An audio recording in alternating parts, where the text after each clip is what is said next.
Certains disent que la démocratie n'a pas de prix. C'est très discutable. Petit inventaire. Sécurisation des bureaux, impression des bulletins, machines à voter. État et bailleurs de fonds dépensent chaque 5 ans des dizaines de millions d'euros pour organiser des élections présidentielles, parlementaires ou locales. Des coûts parfois polémiques, surtout lorsqu'ils ralentissent le processus électoral. Et parfois, la facture explose.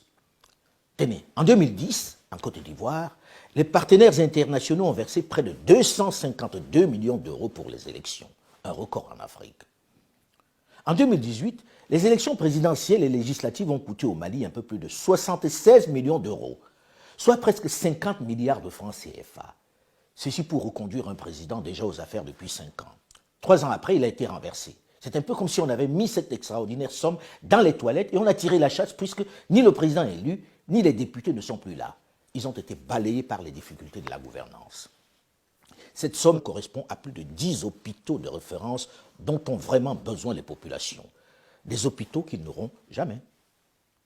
Au Cameroun, on a dépensé en 2018 pour les élections présidentielles un peu plus de 82 millions d'euros, soit 54 milliards de francs CFA, pour reconduire le président aux affaires depuis novembre 1982. Et presque les mêmes représentants à l'Assemblée nationale, soit l'équivalent de 530 écoles de qualité dans le pays, ce qui changerait considérablement le monde scolaire et académique. Je ne parle pas du nombre d'hôpitaux qui auraient été construits pour le même prix, des choses concrètes qui auraient changé la vie des populations. Au Burkina Faso, en 2015, on a dépensé pour la présidentielle et les législatives un peu plus de 47 millions d'euros, soit plus de 30 milliards de francs CFA dans un pays enclavé où on manque de tout, où les hôpitaux sont des mouroirs et où la priorité doit être la sécurité face à des bandes armées qui tuent sans discernement dans les villages du pays, où les militaires manquent d'équipements pour défendre l'intégrité du territoire. Après avoir dépensé la même somme il y a moins de 2 ans, le président Roch-Marc Christian Kaboré a été renversé et le Parlement dissous. Encore des centaines d'hôpitaux brûlés sur l'autel des élections dites démocratiques. Des centaines de kilomètres de routes qu'on ne construira pas. En République démocratique du Congo en 2018, on a dépensé 600 millions de dollars pour la présidentielle, les législatives et les provinciales, soit près de 350 milliards de francs CFA. Ceci correspond à 400 km de route dans cet immense territoire totalement enclavé. 2 parcs agro-industriels, 5 avions Airbus 319 neufs, 4000 bus de transport neufs de marque Mercedes, plus de 4000 écoles primaires et secondaires. Avec cette somme, on aurait aussi pu bâtir plus de 5 barrages hydroélectriques pour fournir l'énergie qui fait si cruellement défaut à ce vaste territoire, ou encore 50 centrales de production d'eau potable dans ce pays où l'on meurt encore de paludisme.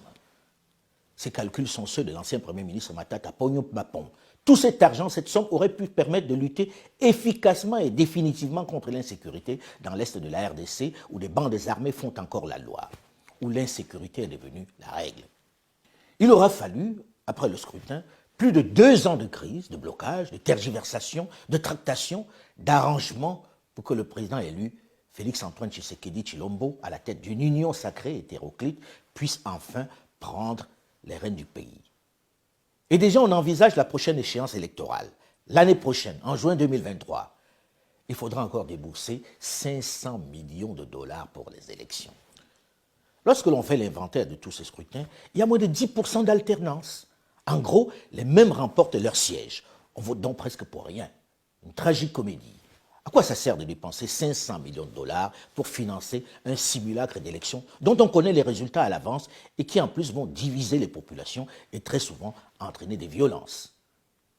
Ceci pose avec acuité, avec violence, j'allais dire, la problématique, le fameux dilemme entre la démocratie et le développement. Question que certains intellectuels un peu rapidement, pleins de certitudes, balaient d'un revers de la main. J'arrête là cet inventaire pour ne pas vous déprimer avec le gâchis que l'on perd chaque année sans garantie d'alternance.